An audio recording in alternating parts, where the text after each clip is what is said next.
Let's welcome in Carlo Colaiacovo to our Trade Center Lounge. Coco, nice to have you in. It's been a busy morning for you, so appreciate you making time. Great day to be in. I always get excited for a day like this, and now more than ever. I do radio for 4 hours before I come to Trade Center, and I get to be part of this amazing event. You are a grit grinder. I am. Carl, I've been talking to a lot of your colleagues, former NHL players. I have to say, a lot of them have pretty wild trade deadline day stories.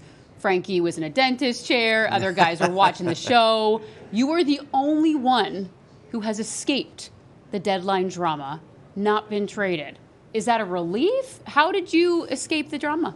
Is that a good thing or a bad thing? We're going to phrase it as a good thing for you. Because it means that the team I was playing on was either good or they wanted me. Yeah.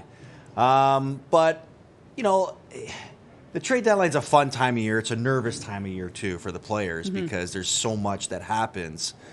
I know when I was playing on really good teams, I was excited about trades that we were going to make that was going to make us better. When I was playing on really bad teams, you know, there was times where I liked my situation and I wanted to stay there and didn't want to be part of a trade, but you see guys that leave your team and go out into better places.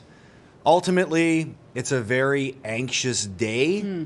And you just try to, you know, absorb as much that comes with it. I think a lot of it, too, is back in the day, I didn't have as easy access to the information that players have to now with social media where they can follow it the same way? You know, minute by minute. Yeah. You know, I'm literally sitting there watching Trade Center on the TV and wondering if my name comes across the screen to see if I actually got traded. So, but definitely when it's done, there's a huge relief because you can just focus on what the rest of the season, you know, brings for whatever team you're on. Well, you mentioned maybe some of that anxiousness and uncertainty, even if you're not necessarily someone who is in the trade block and you think you're going to move. But was there ever a year or a time in your own career that you wish you were being dealt somewhere else? Yes, absolutely. When I was in Philadelphia, I loved playing in Philadelphia, but I was stuck in a situation where we had 8 defensemen on the team, and for most of the season, I was the guy on the odd man out. So when I was playing some really good hockey and wanted to find a way to stay in the lineup, but I was stuck in a numbers game. So at that deadline, I was basically talking to my agent and I was saying, okay, this has got to go one of two ways. Either I've got to find a different place for me to play this year so I can play the rest of the season and try to earn my spot a job through either a good playoff or for next year.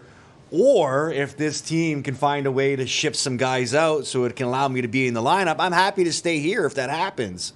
So woke up that morning. We traded one guy, and later in the day we traded another guy. I ended up staying in Philadelphia, which I was really happy and excited for because I loved playing there. I loved playing for Craig Berube too. And I finished the season there. So that was one situation where it worked out really well for me. But there was a couple of trade deadlines where, you know, you're kind of you're teetering the line whether you're a guy that's going to be shipped out or stay with the team. And I remember once we were going on the road, and that's a tough place to be for trade deadline because if you're going to find out, you're jumping on a plane, you don't have a lot of stuff with you. Yeah. So it was a 2 or 3 day road trip, and I packed extra heavy because you were thinking because maybe you could be on the move. preparing. Hey, if I get traded, at least I got a couple extra suitcases with me. I got an extra suit just in case. And it was funny too because as I'm rolling with 2 suitcases onto the plane, the guys are looking at me like, "We're going for 3 days. You're not going for a 2-week vacation, right?" And so they're like, "Why is Coco packing extra underwear in a suitcase? What's going on?" It's the trade deadline. You never know. You got to be ready in case it happens. So.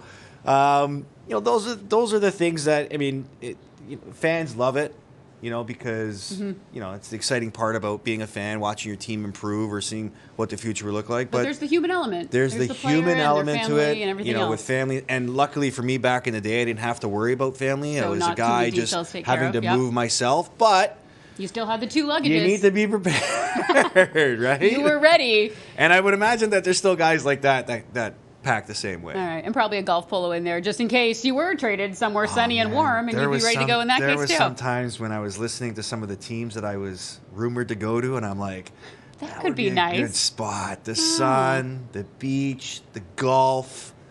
Nope. Nope. Couldn't experience any of that. Nice and cold. Now I'm stuck in a studio. Hey, it's a fun place to be. It is, honestly, Linz, the best place to be There you go. on Trade Center. Well, we're glad you escaped many a deadline day unscathed, and you have some Yes. great stories to share. And now you're with us in the best place to ever be. Absolutely. on a I just trade hope I don't deadline get day. traded in this industry. I think you're safe. Lock and key.